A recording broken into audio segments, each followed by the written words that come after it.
but I wanted to do something for the school, so I got my salary. I thought, like, I'm anyway, I don't need much in life, so I donated 2 months of my salary for that school.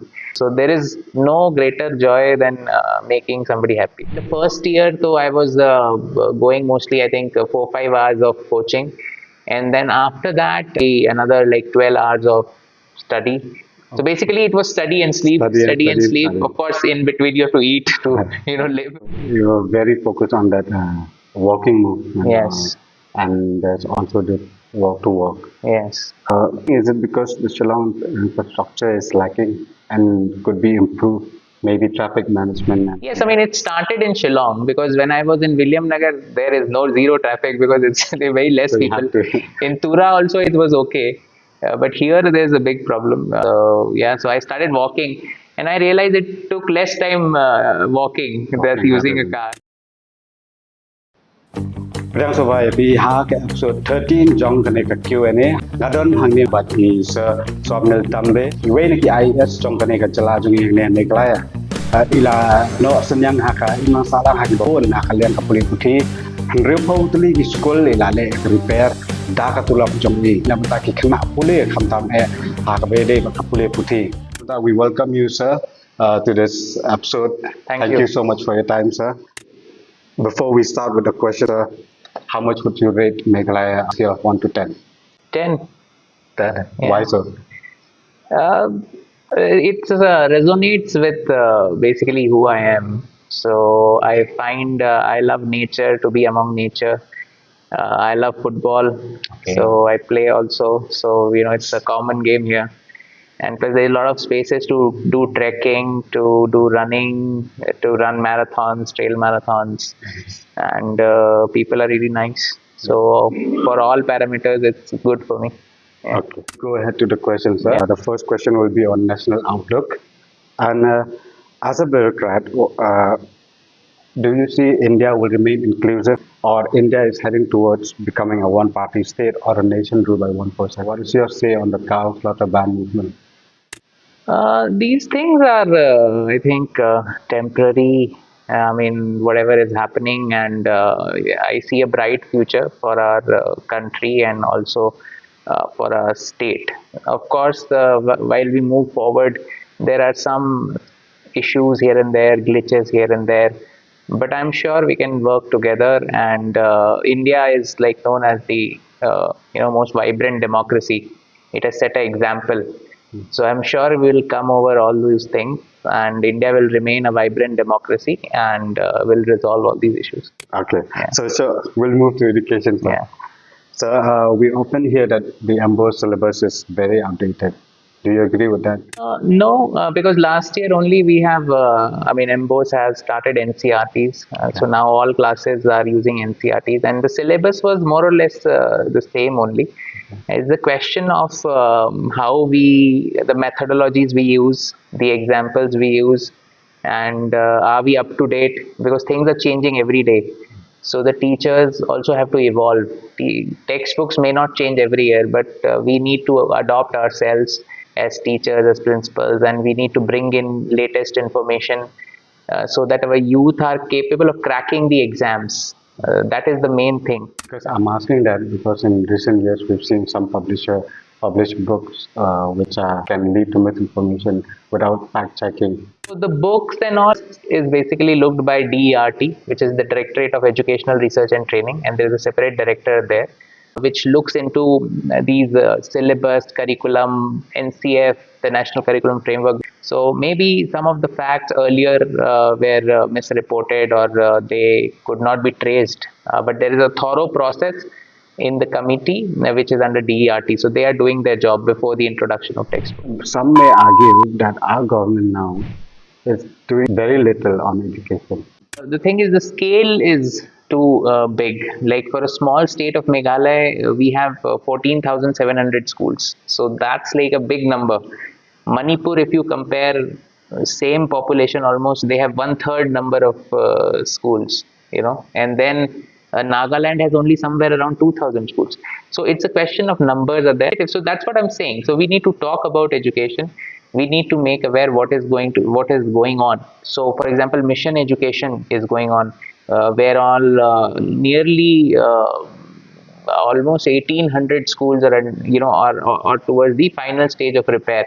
The point we need to understand is education. It will take time because one has to go through the process from for years, and then you will. So it's not like giving something like I make a device, I give you, and then it's done. No, it will take years, maybe a decade, to reform this sector. So it's like now we're just trying to revive it. Of course, It's been you have dead to start for a from while. scratch. Yeah. Previously, of course, there was a lot of focus on marks, right? But if you look at now the recruitments done by companies, it's more of a whether you have the skill. So hopefully, in the coming years, a lot of things will improve in terms of syllabus. You're from Madhya Pradesh. What difference do you see between the tribal and mainland India, I should say, on in various aspects of life, also in education? So MP also has a significant tribal population, but yes, I was not from that area. But then the difference, I think, Northeast as a whole is has slight differences. Maybe because of the challenges of the terrain, and maybe of absence of different infrastructure. So that is very very important. So now you see, the most important thing is internet. Like you can learn anything. People are doing amazing things by learning on the internet. But if there is no internet, so then their progress is difficult. So it's a question of, I think, resource mobilization. There is a difference in terms of when you compare, if let's say MP or Meghalaya or Northeast as a whole. What about intellectual and our students? I think it is the same everywhere. There's no difference. People are same. It's just a question of opportunities, whether they are available or not. Resources, as I said. So if same person is in Delhi, he or she may get easily all the resources. Let's say preparing for the UPSC, it's easily available. There are hundreds of coachings, but here there may be a problem.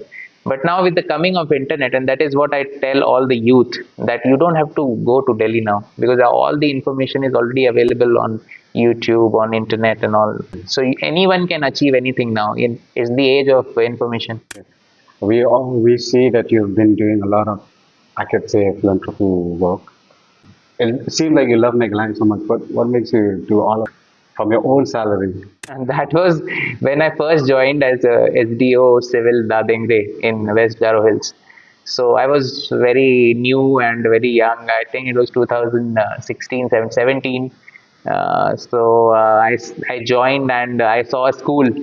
And my father was a teacher, so I have always been close to education, and I believe education is the solution for everything. If you have a good system of education, all other problems will automatically resolve themselves. So I saw, when I was just going on an inspection, I saw a very dilapidated building. So I don't know what to do. I did not know that what to do at that point of time, because in a subdivision you don't have much funds also. So I was like, but I wanted to do something for the school. So I got my salary. I thought, like, I'm anyway, I don't need much in life, so I will rather myself, I'll do it. So I donated 2 months of my salary for that school.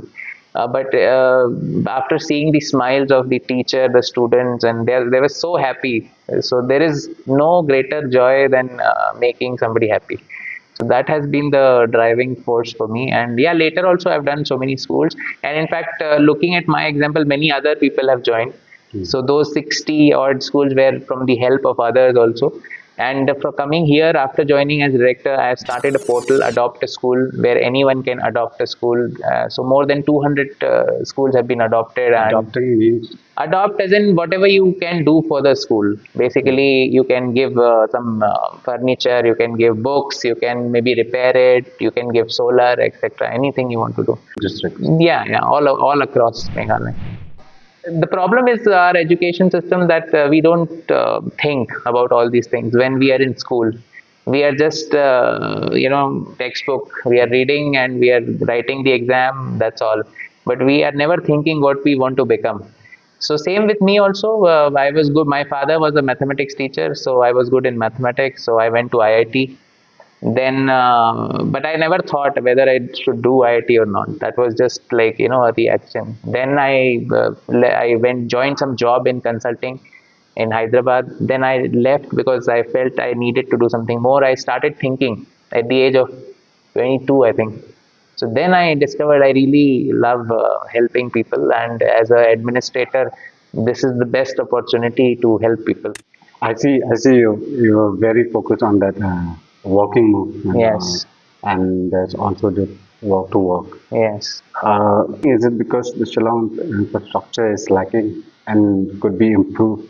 Maybe traffic management and road condition. Yes, I mean it started in Shillong because when I was in William Nagar, there is no zero traffic because it's very less So you people. have to. In Tura also it was okay, but here there's a big problem. So that made me think, what is the solution? First, I thought of getting a cycle, but then it's not really safe. I was told to drive a cycle here, so yeah, so I started walking. And I realized it took less time walking than Walking using rather a than car. Then, so we started a group. It's called Shillong Walking Club. Everyone can follow it on the Instagram. So we are all like-minded people who want to promote walking. So what we do is sometimes we go for treks, but on Wednesday we all walk to work. In my office also many people are walking on Wednesday and going back also walking. So that many vehicles have been reduced from the street. So that makes a big impact actually. Like today also, it's of course it's a holiday. So Wednesday. So I walked. I could have taken a car, and but then I just walked. So, we're heading towards the end, Okay. and this is my last question. What are your study habits while you were preparing for civil service exams? And just take us through your a day in your life, maybe.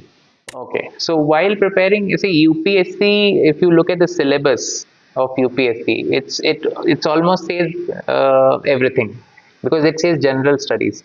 Now, when you say general studies, that means history, civics, geography, science, economics, international relations, political science, social, everything. So you can imagine how big and vast the syllabus is, right? If anyone wants to prepare, then at least it takes like 1.5 to like maybe also 2 years to prepare. So when I started, and when anyone wants to start, you have to start with the basic.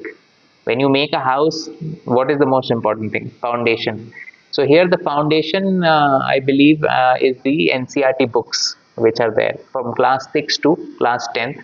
So one has to read that. So I also started like that. Then because I had less time, because I was working somewhere and I resigned and I went to Delhi to give this exam, so I joined one coaching. In the first year though, I was going mostly, I think, 4 5 hours of coaching. And then after that, mostly, I mean, I was studying only, so maybe another like 12 hours of study. So basically, it was study and sleep, Study and study and study and sleep. study. Of course, in between you have to eat to live, but mostly it was that only because there was a lot of pressure also because I left my job and it's very difficult. When you leave your job, your family thinks, "Hey, what is he doing?" and all that. So you have to prove yourself. So all those things. I do a lot of career counseling, so I get this question. So that is why I have made 10 episodes for these people who want to sit at home and prepare. It's available on my YouTube channel. It's a 10 episode series, self preparation for UPSC.